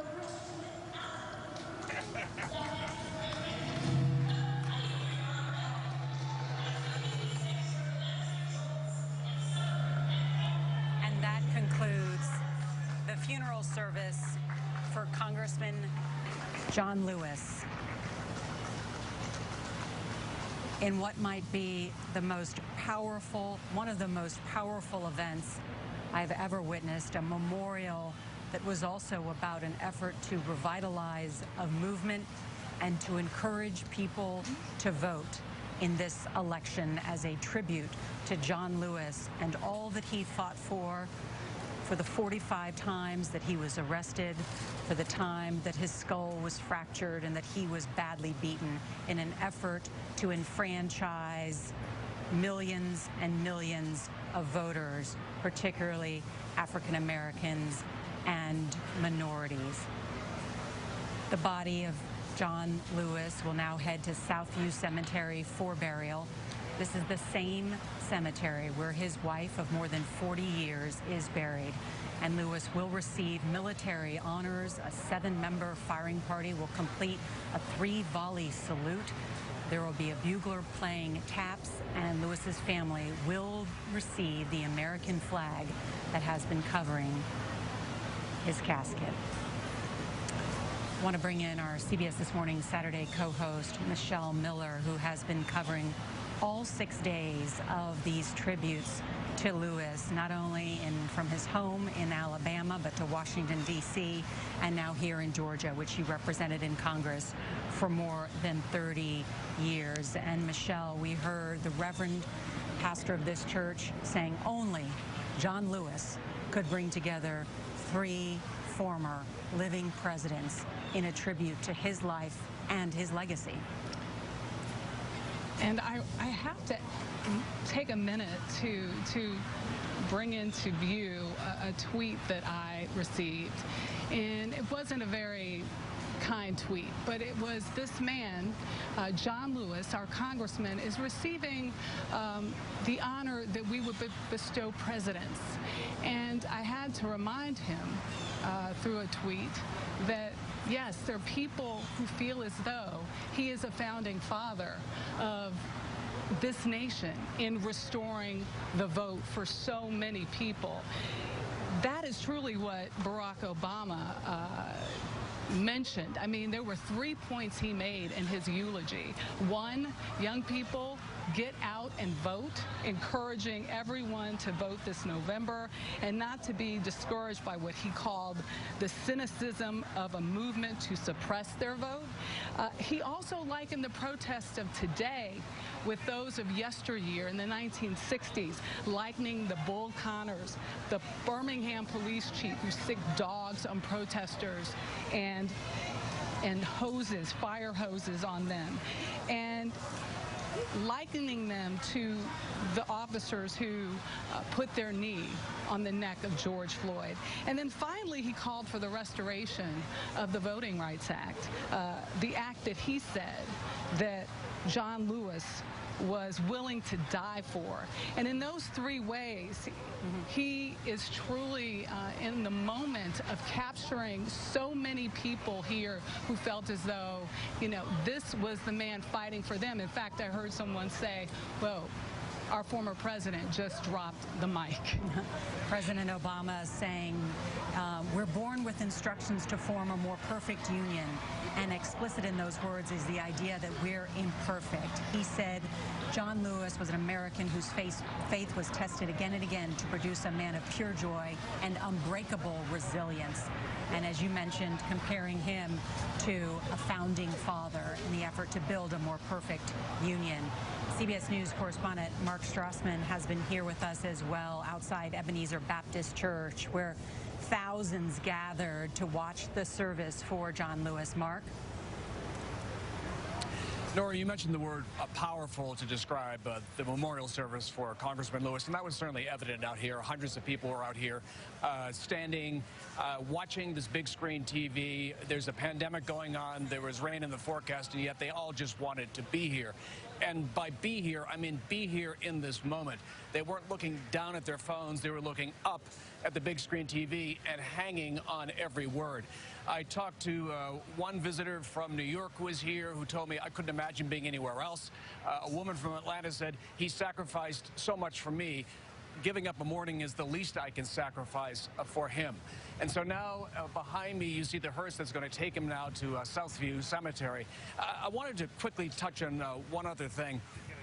This church was so important to Congressman Lewis. He was a parishioner here, but this neighborhood was also important to him. This is Atlanta's old 4th Ward. This area is known as Sweet Auburn, an historically black community here. Back in the 1920s and 30s and 40s, this was the center of black commerce. In the 50s and 60s, this was the soul of the movement. This is where Dr. King and all of his important advisors would gather to plan the marches, to plan the protests. And of course, John Lewis was very much a part of that. He drew strength from this neighborhood. He certainly relied on this neighborhood for some of the inspiration that he found in his life to carry on the fight that meant so much to him. And just as the same street, Auburn Avenue, was where the world came to say goodbye to Dr. King in 1968, it's now where the world has come to say goodbye to what President Obama referred to as Dr. King's most important disciple, and that's John Robert Lewis. Nora? I'm glad you made that point, Mark, and you heard President Obama tying, of course, Martin Luther King and reminding that, of course, that John Lewis was a protege of Martin Luther King Jr. I want to bring in Jamal Simmons, CBS News political analyst who worked on Capitol Hill with John Lewis. And Jamal, I was struck by Obama's eulogy, not only in tribute to John Lewis, but also a rising call to action, saying that our current electoral system is under attack by efforts to close polling stations, to undermine the Postal Service in the lead up to an election that will be largely a mail-in or absentee mail-in election. There was clearly, as I said earlier, this was a memorial, but it was also a call to a movement, Jamal. It was a call to a movement. And what's interesting watching Barack Obama, he doesn't take direct hits at President Trump, but he got pretty close to it today. He talked about those in power who are doing things against what John Lewis fought for. He talked about the federal government, which was sending in troops to use tear gas against peaceful protesters and batons. That's as close to a direct hit on Donald Trump as we've probably seen President Barack Obama give. I'm struck watching this. I went to Morehouse College, which is there in Atlanta, the alma mater of Dr. King, and so we got to see a lot of these civil rights leaders come through from time to time. Reverend Raphael Warnock, who was the pastor there, was a couple of years ahead of me in school. And I remember the first time I ever saw Bill Clinton was on Morehouse's campus during the Georgia primary in 1992. And you know who introduced him in the Martin Luther King Jr. Chapel was John Lewis. And so John Lewis has been a part of kind of the political life of Atlanta in a very significant way for a very long time. And there's one thing that Congressman Lewis said that I think is taking a moment now to think about. He said recently, for those young people who think nothing has changed, I want you to just take a walk in my shoes. And I think it's helpful for us to just think about the things that are different today from when John Lewis was there. The poverty rate for African Americans has been cut in half since the 1960s, from 41% or so to about 21%. African American college graduates have gone from 3% African Americans, 3% of African Americans have had college degrees. Now it's up to about 26%. We've seen these kinds of growth. Members of Congress, there were 5 members of Congress in 1964. They're now 56, 5 black members of Congress. They're now 56 members of the Congressional Black Caucus. So I think it's helpful to think about that, but there's more work to do, as he talked about, because black wealth is 1/10 of what it is for white wealth. There's only 3% of the United States Senate were black members. 3 United States senators who are black members. 3% of Fortune 100, Fortune 500 corporate leaders are African American. So as John Lewis said over and over again, it's helpful to get in good trouble. And I think voting is the first place that people on that stage today began to focus on, but there's so much more in terms of changing the economic reality of African Americans so that 20 years from now, my kids aren't having the same conversation that we're having today. It's an excellent point, Jamal Simmons, and I also want to turn again to retired CBS News correspondent Bill Plant, who joins us from Washington, because Bill was there in Selma on the Edmund Pettus Bridge back in 1965, which became known as Bloody Sunday. And I wonder, Bill, if you were struck by those comments by Obama when he specifically referenced Bull Connor, of course, who directed the use of fire hoses and attack dogs, essentially tying that to the agents that are being used in Portland, Oregon, and other places right now, referencing George Wallace, of course, the segregationist governor of Alabama, who supported the Jim Crow laws of segregation. And as Jamal just said, not mentioning Trump by name, but drawing a clear line to the policies of the current president. It was striking. President Obama was very specific, Nora, about continuing the work that John Lewis started. And that's not really a surprise, because Lewis himself realized that there was a long way to go. He remembered the time that at the end of the Pettus Bridge March and the march which followed it into Montgomery, there were declarations that segregation was all over in America. Well, of course, in spite of the progress that Jamal mentioned, there's still ways to go.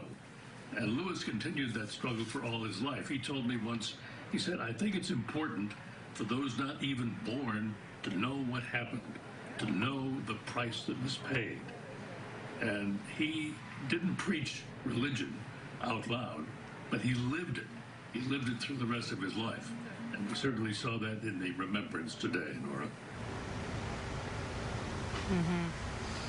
And it was, Bill, I'm trying to think of occasions, since you've covered so many presidents in your career, to see three former presidents together, and of course a letter read by former President Jimmy Carter, who could not be here, to see all of them gather in person, except for President Carter during a pandemic. Extraordinary to have that gathering. It certainly is. It doesn't happen very much in our history. It happens usually only when there is a major celebration or a major funeral. But it showed today how both presidents of both parties regarded John Lewis as a man of integrity and someone, a seeker of justice.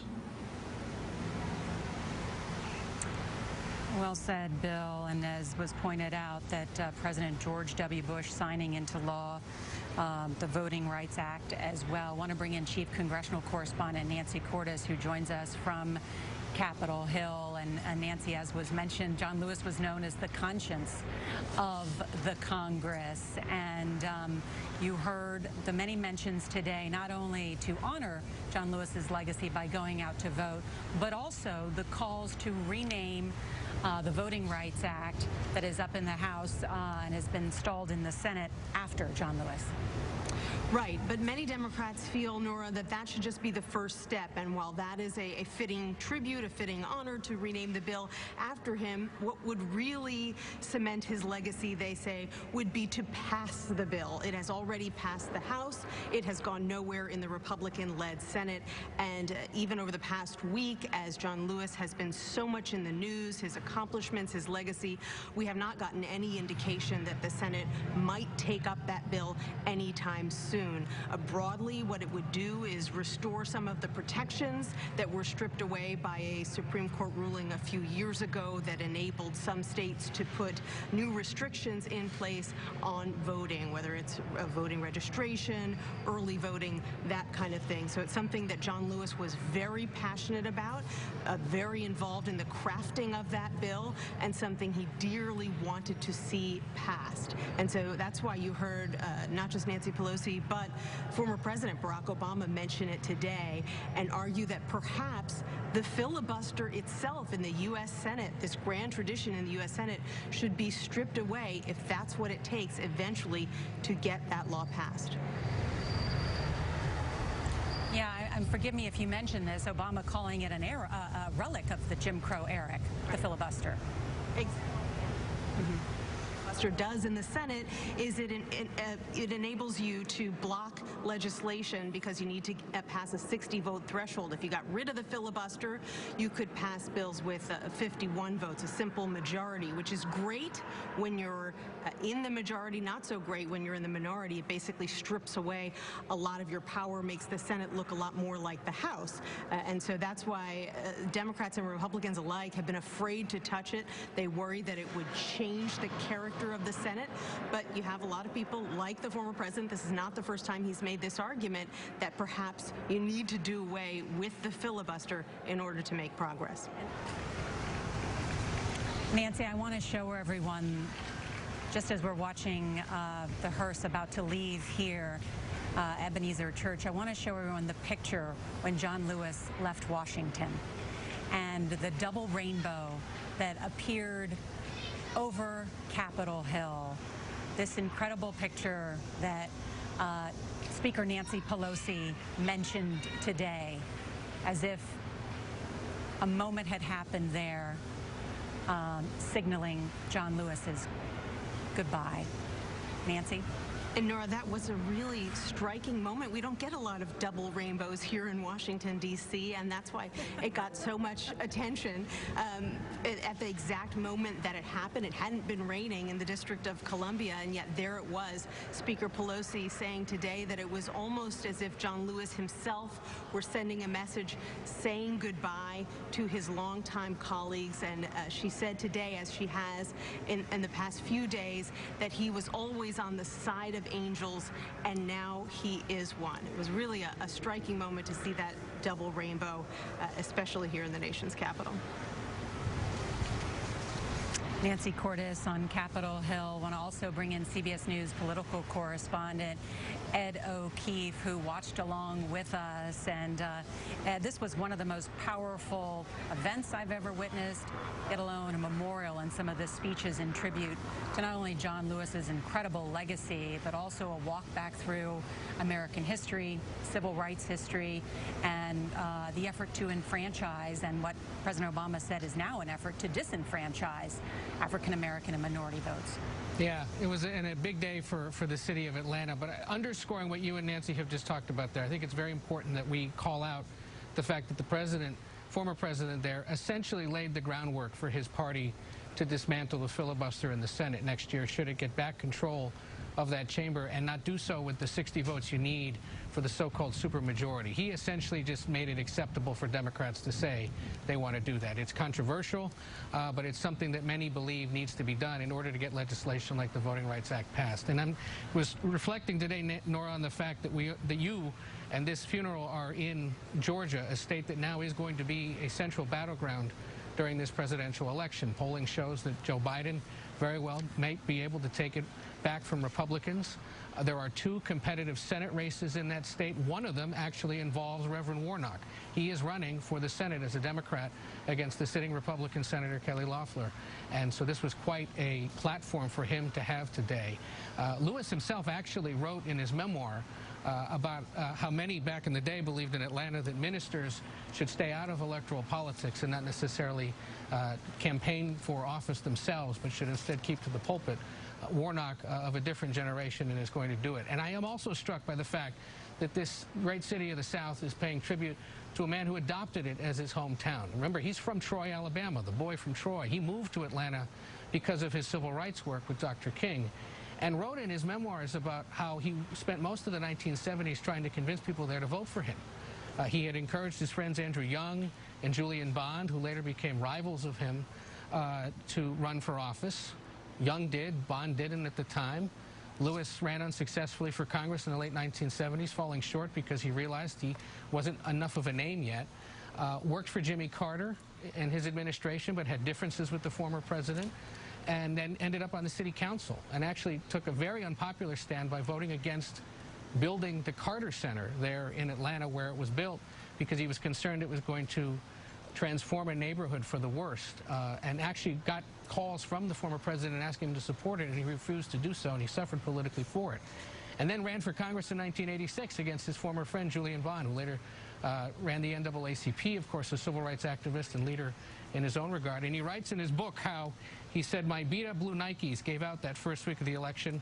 I went through 2 more pairs before it was over, jogging from door to door, neighborhood after neighborhood." And he said, "I was literally running from dawn to dawn." He won that race in 1986 and served in Congress ever since, and today gets a fitting tribute from his adopted hometown.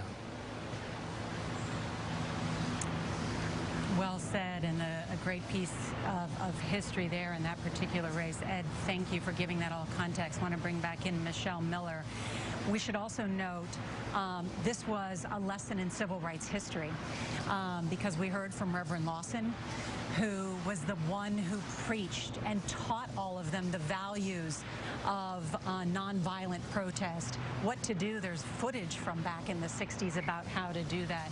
We heard, and he's in his late 80s, we heard from Zernona Clayton, who turns 90, who introduced John Lewis to his wife, Lillian, and the personal side of this, saying she didn't understand what he meant by good trouble, but good trouble meant to right the wrongs of society, and he did a pretty decent job of that. But she said also, be kind. Be kind. I want to hit for a moment just this idea of the Voting Rights Act, because that was so deeply personal to him. It was such a part of his DNA without him even knowing about it until late in life. But you have to recall that his great-great-grandfather, who was an enslaved American, the minute the 13th, 14th, and 15th Amendment were passed, he went out to register to vote. Keep in mind what is taking place today, in the words of Barack Obama. The same vestiges of what Barack Obama talked about, suppressing the vote after Reconstruction occurred back then. And so that he, the great-grandfather, this ancestor of John Lewis, was among the more than 180,000 registered black men in the state of Alabama. And that by 1901, when the Constitutional Convention was enacted, and the poll taxes and the literacy tests and those things that suppressed the black vote, and by the way, poor whites in many respects as well, from voting, that drastically reduced the voter rolls so that there were less than 3,000 African Americans by 1901 who were registered to vote. So this is really very personal. It was a personal issue for John Lewis, because he understood how the rollback of rights can occur when you think that you have it in hand. You had 3 amendments that enfranchised African Americans to the Constitution, and yet the states gained control of voting. And in a way, I guess he was concerned that this was going to happen all over again. Certainly, our former president believes we're in the midst of it as we speak. The president also at one point asking us to imagine the 20-year-old John Lewis and his college roommate to challenge an entire infrastructure of oppression when they fought to end segregated busing in the South after the Supreme Court ruling. He said when there were no cameras, that imagine doing that at the age of 20. It really speaks to this courage of a man who was honored here today. Michelle Miller, thank you. Thank you. And thanks to all of our correspondents and those who joined us today in our coverage of the celebration of life for John Lewis. It will continue on our 24-hour streaming network, CBSN. You can watch it at cbsnews.com or on our CBS News app. And there will be more on your local news on this CBS station. And we'll have a full wrap-up tonight on the CBS Evening News. This has been a CBS News special report to honor Congressman John Lewis. I'm Nora, CBS News, Atlanta.